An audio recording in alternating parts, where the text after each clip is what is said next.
Assalamualaikum warahmatullahi wabarakatuh. Salam sejahtera bagi kita semua. Halo teman-teman, aku Maulia Skar Kinanti dari UPN Veteran Jakarta. Dan di sini aku sebagai mahasiswi Ilmu Komunikasi tahun 2024. Jadi hari ini aku mau ngobrolin tentang sesuatu yang pasti kalian gak akan asing lagi, yaitu tentang sosial media. Siapa sih di sini yang suka buat snapgram atau posting feeds di Instagram? Nah, kita semua pasti suka update status, share, dan apa aja kegiatan kita hari ini kan? Atau bahkan posting foto-foto pribadi di sosial media. Tapi, kita pernah mikir nggak sih seberapa aman data dan informasi yang kita bagikan itu? Nah, pasti kalian pernah dengar atau bahkan tahu cerita orang-orang yang data pribadinya tersebar di internet. Misalnya seperti alamat rumah, nomor telepon, atau foto pribadi. Gara-gara mereka sering banget share informasi di sosial media tanpa mikir. Salah satu contoh nyata yang belakangan ini sering terjadi adalah kasus doxing, di mana kita, data pribadi seseorang seperti alamat rumah, nomor KTP, atau bahkan informasi yang sangat pribadi dibocorkan ke publik tanpa izin. Kenapa bisa terjadi? Karena diantara banyaknya kita yang gak sadar kalau misalkan kebiasaan nge-share data pribadi kita ke sosial media itu bisa jadi bumerang untuk kita sendiri.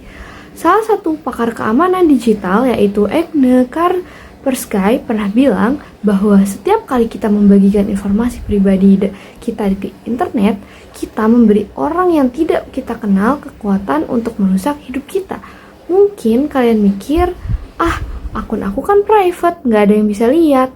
Tapi kenyataannya, bahkan banyak banget cara bagi orang yang tidak bertanggung jawab untuk mengakses data pribadi kita. Bahkan, dengan pengaturan privacy yang ketat sekalipun, mereka bakal bisa untuk doxing kita. Jadi, penting banget buat kita untuk tahu batasan apa yang aman untuk dibagikan dan bagaimana cara kita untuk melindungi informasi pribadi kita di dunia maya. Maka dari itu, aku di sini ingin mengajak kalian untuk lebih peduli lagi terhadap apa yang kita bagikan di sosial media. Mulai lebih bijak dalam menjaga privasi, karena tidak semua orang yang kita temui di dunia maya bisa dipercaya. Yuk, kita bahas tentang gimana cara melindungi data pribadi kalian dari bahaya doxing. Salah satu contoh kasus yang pernah terjadi di Indonesia doxing itu tuh yang terkenal adalah yang terjadi pada Rana, seorang wanita yang menjadi korban doxing setelah akun media sosialnya dibajak oleh orang yang gak dikenal dan gak bertanggung jawab. Dalam kasus ini, korban menerima permintaan pertemanan dari akun yang seolah-olah berasal dari teman atau kenalan korban. Namun ternyata itu adalah akun palsu yang dibuat untuk mendapatkan akses ke informasi pribadi korban. Setelah korban menerima permintaan pertemanan, pelaku mulai mengumpulkan informasi-informasi pribadi melalui akun media sosial yang terhubung. Kemudian, pelaku menyebarkan informasi pribadi korban ke publik, termasuk foto-foto pribadi dan informasi keluarga korban. Kalian bayangin, yang itu tuh bisa dapat membahayakan keselamatan korban maupun keluarga korban. Bayangin kalau misalkan itu terjadi pada kalian, apalagi kalau data yang tersebar bikin hidup kalian gak nyaman. Bisa jadi orang yang coba ngintip privasi atau bahkan menghubungi orang terdekat dengan niat gak baik. Makanya penting buat kita nih sebagai Gen Z yang super aktif di dunia maya untuk menjaga privasi kita. Lalu gimana caranya sih? Yang pertama yaitu cek pengaturan akun kalian setiap platform sosial media yang kalian pakai. Misal Instagram, Facebook, Twitter, Line, dan lain-lain. Biasanya di pengaturan ada pilihan untuk mengatur siapa aja yang bisa lihat postingan kalian. Pilih untuk membatasi hanya teman atau followers yang kalian pilih saja, bukan publik.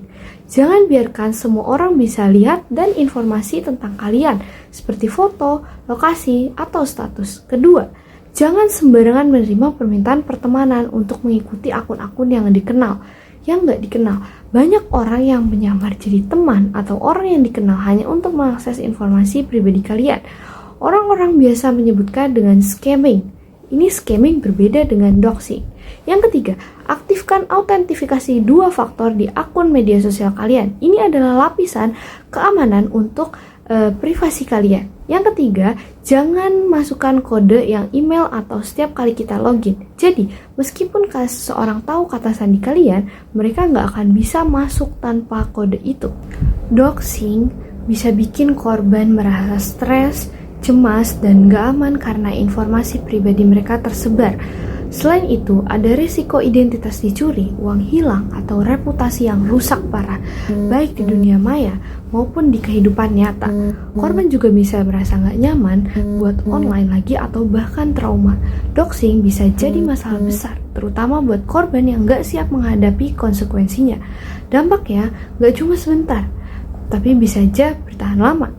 Ingat guys, medsos itu bukan cuma tempat buat bersenang-senang, tapi juga tempat di mana privasi kita bisa dengan mudah terancam. Jadi, jangan cuma asik nge-scroll atau posting-posting tanpa mikir panjang. Jaga data pribadi kalian, kayak kalian jaga barang berharga. Kalau nggak sekarang, kapan lagi? Protect yourself, protect your privacy, dan jangan biarkan siapapun merusak kenyamanan kalian di dunia digital. Kita semua punya hak untuk merasa aman, baik di dunia nyata maupun di dunia maya. Jadi, stay smart, stay safe. Bye!